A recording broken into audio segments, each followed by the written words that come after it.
우리 함께 말씀 살펴보겠습니다. 오늘은 사도행전 1장 9절에서 11절까지 곧 예수님의 승천을 살핍니다. 이 승천 장면은 누가복음에서도 나오죠. 그래서 누가복음과 사도행전의 수신자인 데오빌로가 일권인 누가복음을 읽었을 때 이미 승천에 대해서 읽었을 것입니다. 그런데 이권인 사도행전을 또 받았더니 여기에도 승천이 또 나옵니다. 이렇게 반복해서 말해주는 것, 이건 의도가 있다는 것이죠. 누가는 일부러 2번 말해주는 겁니다. 이거 진짜 중요하다, 승천은 정말 중요하다, 그렇게 알려주는 것이죠. 그래서 승천은 사도행전의 출발선이고 사도행전 전체를 이해하는 열쇠입니다. 그럼 본문으로 들어가겠습니다. 9절 보겠습니다. 이 말씀을 마치시고 그들이 보는데 올려져 가시니 구름이 그를 가리어 보이지 않게 하더라. 예수님께서 말씀을 마치시고 제자들이 보고 있는 가운데 하늘로 올려가십니다. 그리고 구름에 가려서 보이지 않게 되시죠. 그럼 왜 이 장면이 중요할까요? 왜 누가복음에 이어서 다시 한 번 더 승천을 강조할까요? 먼저 승천은 독특합니다. 승천은 독특합니다. 성경에 보시면 승천을 한 사람이 있느냐? 예, 있습니다. 누구죠? 에녹 그리고 엘리야, 이런 사람들이 승천을 했습니다. 그런데 예수님의 승천은 이들의 승천과는 본질적으로 다릅니다. 왜 다릅니까?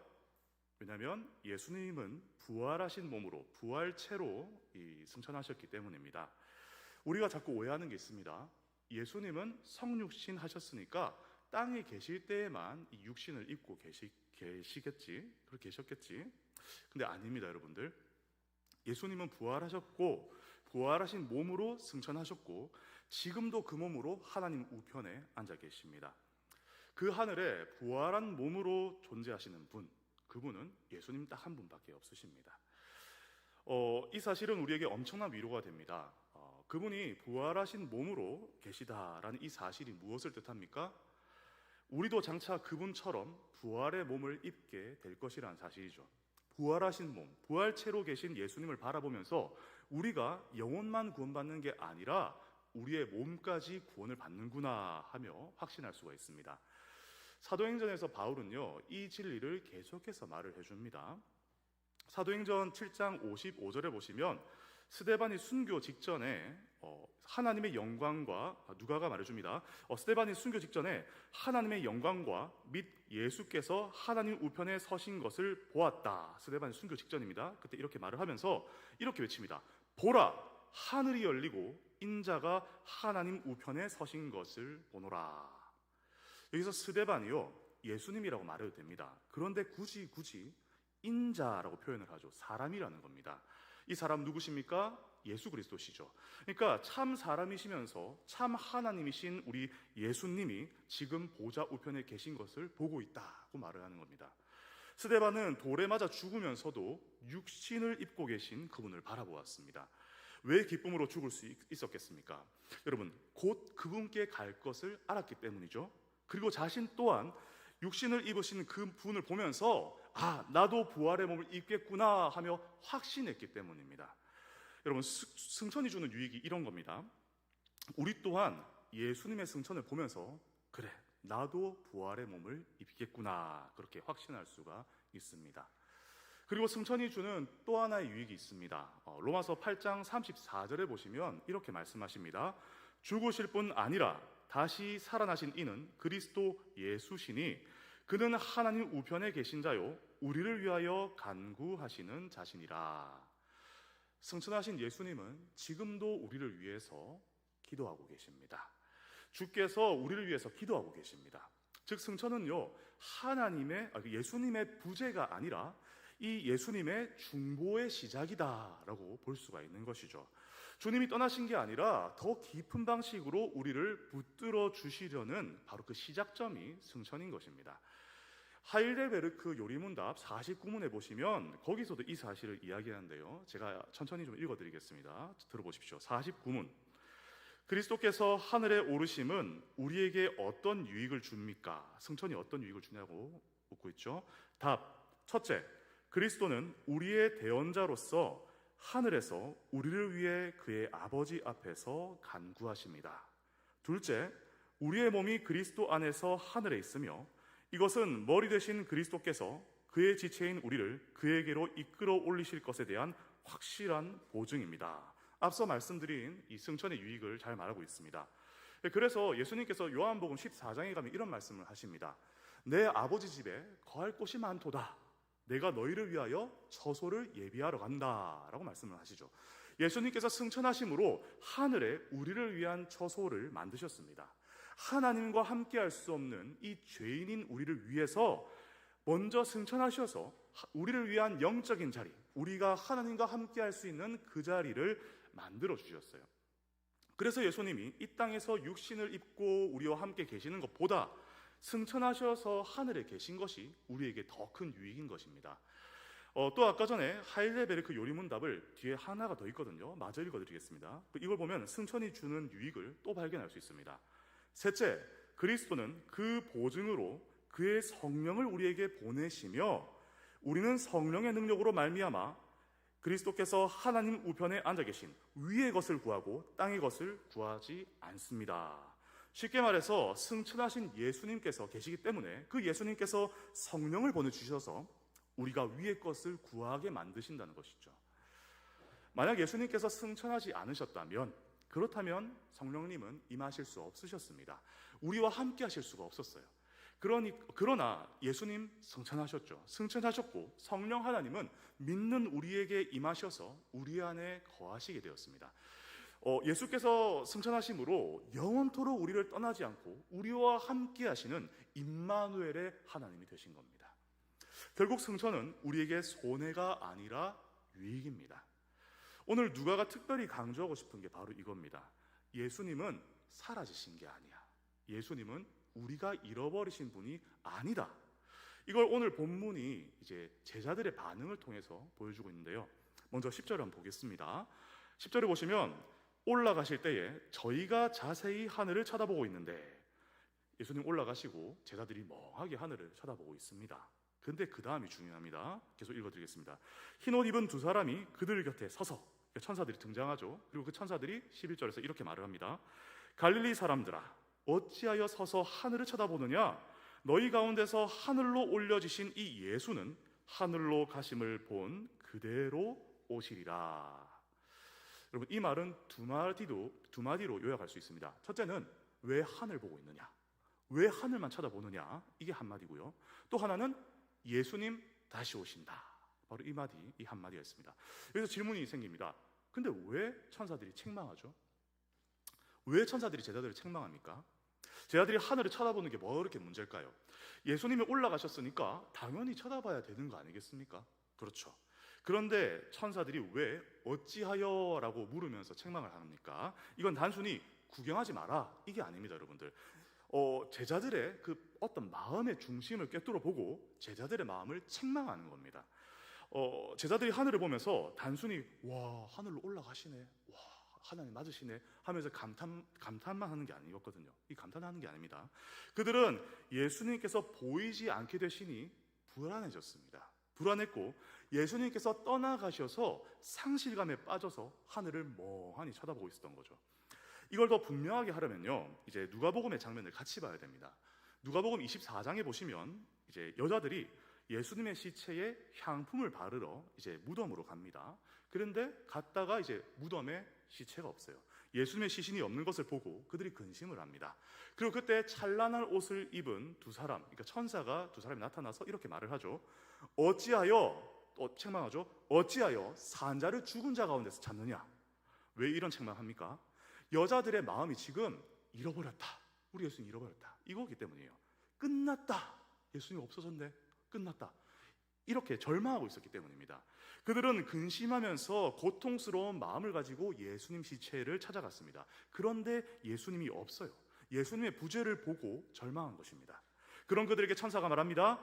예수님께서 여기 계시지 않고 살아나셨느니라. 여자들이 그 말을 듣고요, 두려움과 큰 기쁨으로 달려갑니다. 그러니까 예수님의 부재로 인한 절망이 예수님의 부활로 인한 소망으로 바뀐 것이죠. 깊은 슬픔이 큰 기쁨으로 변화된 것입니다. 승천도 같은 구조입니다. 제자들은 예수님 잃어버렸다, 와, 끝났다 이렇게 생각했습니다. 물론 승천하기 전에도 부활 이후 40일 동안 예수님께서 사라지셨다가 갑자기 이게 나타나시고 그렇게 하셨었거든요. 나타났다가 사라지셨다가 나타나셨다가 이걸 계속 반복했단 말입니다. 그런데도 이번에는 그 사라짐의 느낌이 좀 다른 거예요. 말씀을 마치시고 손을 들어서 축복하시고 이제 눈앞에서 떠오르십니다. 떠오르시더니 구름에 가려요. 구름에 가리고 완전히 보이지 않게 됩니다. 제자들 마음에 이런 생각이 들었을 겁니다. 이제 끝인가? 이제 예수님 정말 못 보는 건가? 그래서 그들이 하늘만 쳐다본 거예요. 끝났다. 어떡하지? 이렇게 된 것이죠. 그때 천사들이 말합니다. 왜 하늘만 보고 있느냐? 너희가 예수님 잃어버린 게 아니야. 끝난 거 아니야. 그리고 그 근거가 무엇입니까? 뒤에 말합니다. 이 예수는 오시리라. 이 예수는 오시리라. 제자들의 상실은 소망으로 바뀌게 됩니다. 이 말 때문이죠. 이 말은 제자들의 슬픔을 기쁨으로 바꾸는 말입니다. 그런데 여기 중요한 게 또 하나 더 있습니다. 오시리라 라는 말이 진짜 중요합니다. 여러분들, 오시리라, 이 말은 단지 언젠가 그분이 재림하신다, 나팔을 불고 정말 구름 타시면서 예수님께서 오신다, 자, 이런 의미로 끝나는 게 아니라는 겁니다. 물론 1차적으로는 재림을 말하는 게 맞습니다. 본 그대로 오시리라. 주님은 구름 가운데서 다시 오실 겁니다. 예수님도 누가복음 21장에 보면 그렇게 말씀을 하셨죠. 인자가 구름을 타고 큰 능력과 큰 영광으로 오는 것을 보리라. 그런데 제자들한테 이 말은요, 그러니까 오시리라는 이 말은 훨씬 더 가까운 때에 다시 오신다라는 의미로도 들렸을 겁니다. 왜냐면요, 이게 예수님께서 고별 설교에서 이거하고 같은 표현을 쓰셨거든요. 요한복음 14장에서 예수님 말씀하십니다. 내가 다시 와서 너희를 내게로 영접하여 나 있는 곳에 너희도 있게 하리라. 그리고 곧 이어서 이렇게 말씀하시죠. 내가 너희를 고아와 같이 버려두지 아니하고 너희에게로 오리라. 이 오리라가 같은 결의 표현입니다. 같은 단어를 쓰고 있습니다. 그런데 예수님은 그 오는 방식을 지금 뭐라고 설명하시냐면요, 이 누가복음에서 성령으로 설명하십니다. 보혜사, 곧 성령을 내가 너희에게 보내겠다. 성령이 오시면 성령이 나를 증언하고 성령이 너희 안에 거하면서 너희로 하여금 나와 교제하게 할 것이다. 그러니까 천사들이 말한 이 오시리라라는 것은요, 최종적으로는 그 예수님의 재림에 대한 약속이지만 즉각적으로는 오순절 재림, 그러니까 오순절 성령 강림과 연결되는 약속인 것입니다. 이제 바로 다음 장인 2장에서 이제 성령님이 오십니다. 여러분들 오전 예배 때 들으셨던 바로 그 장면이죠. 오순절에 성령께서 임하십니다. 성령님이 오시니까 어떤 일이 일어납니까? 무엇이 일어나는 겁니까? 그건요, 예수님을 잃어버리지 않았다라는 그 사실이 이 사실을 이제 제자들이 경험으로 알게 되는 겁니다.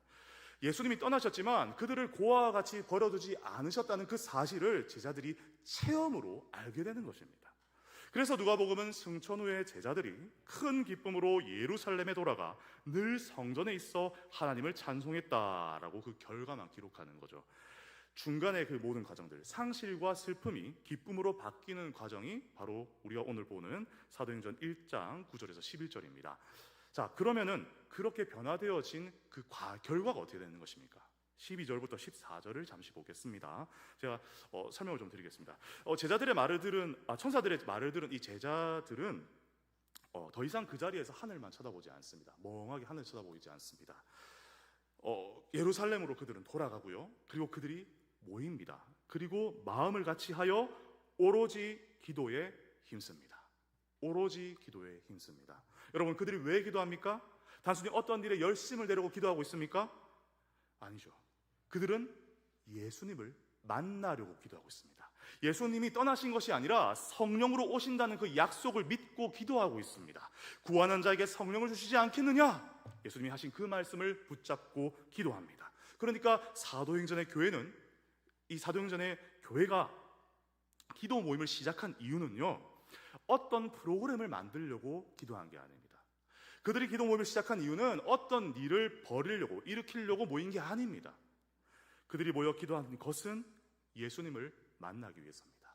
예수님을 만나서 그와 교제하기 위해서입니다. 예수님을 잃어버리지 않았다는 그 사실을 기도하는 가운데 확인하기 위해서 그들은 기도하고 있습니다. 여러분, 여기서 오늘의 적용이 분명해집니다. 예수님을 안다라고 하는 것과 그리고 예수님을 만난다라고 하는 것은 완전히 다른 이야기입니다. 성경을 많이 아는 것과 예수님을 인격적으로 만나서 교제를 누리는 것은 완전히 다른 이야기죠. 사도행전과 누가복음이 연결되는 그 구조를 내 머릿속으로 아는 것, 이해하는 것, 이거 중요하죠. 중요합니다. 그런데 그것만으로는 기독교가 아닙니다. 예수 그리스도를 못 만나는 기독교는 기독교가 아닙니다. 예수 그리스도를 못 만나는 교회는 교회가 아닙니다. 예수 그리스도를 못 만나는 신도는 신도가 아닙니다. 그래서 우리는 기도해야 됩니다. 개인적으로도 기도해야 되고 함께 모여서도 기도해야 됩니다. 형식은 중요하지 않습니다. 수요 기도회이든 주일이든 가정이든 두세 사람이 모이는 어떠한 자리든 그거 상관없습니다. 중요한 건요, 예수 그리스도를 만나기 위해서 성령을 구하는 것입니다. 지금 우리가 예수님을 눈으로 볼 수는 없습니다. 그런데 우리는 그분을 만날 수 있어요. 성령으로 우리 가운데 그분이 오시기 때문이죠. 우리의 예배 가운데 오십니다. 우리의 찬양 가운데 오십니다. 기도 가운데 오십니다. 말씀 가운데 오십니다. 그분은 하늘에 계시지만 멀리 계신 분이 아니에요. 그분은 고아처럼 우리를 내버려 두는 그런 분이 아니십니다. 그분은 우리와 함께 하시는 임마누엘의 하나님이십니다. 성도 여러분, 승천은 끝이 아니라 시작입니다. 사라짐이 아니라 함께 하시겠다는 약속의 시작입니다. 잃어버린 게 아니라 임재의 방식이 바뀐 겁니다. 그래서 천사들의 말이 제자들한테 기쁨이 됐잖아요. 이 기쁨이 된 것처럼 오늘 우리에게도 기쁨이 되어야 합니다. 왜 하늘만 쳐다보느냐? 왜 하늘만 쳐다보느냐? 이 예수는 오시리라. 이 예수는 오시리라. 여러분, 그러니 이것이 여러분이 듣는 하나님의 말씀이 되기를 바랍니다. 기대하시기 바랍니다. 성령을 구하시기 바랍니다. 말씀을 통해, 기도를 통해 예수 그리스도를 만나시기 바랍니다. 여러분, 다시 한번 말씀드립니다. 왜 하늘만 보십니까? 하늘만 보고 멍하게 계시지 마십시오. 하늘에 안 계신 것처럼, 예수님 나를 떠나신 것처럼, 그렇게 살아신 것처럼 그렇게 여기지 마십시오. 여러분들, 하나님은 성령 안에 우리와 항상 함께 하십니다. 이 사실을 기억하시면서 성령을 항상 구하시고, 그리함으로 성령 안에 말씀을 통해, 기도를 통해 예수 그리스도를 날마다 만나 뵈었고 그분과 깊은 교제를 누리는 우리 모든 한박교회 성도님들 되시기를 주님의 이름으로 축원합니다.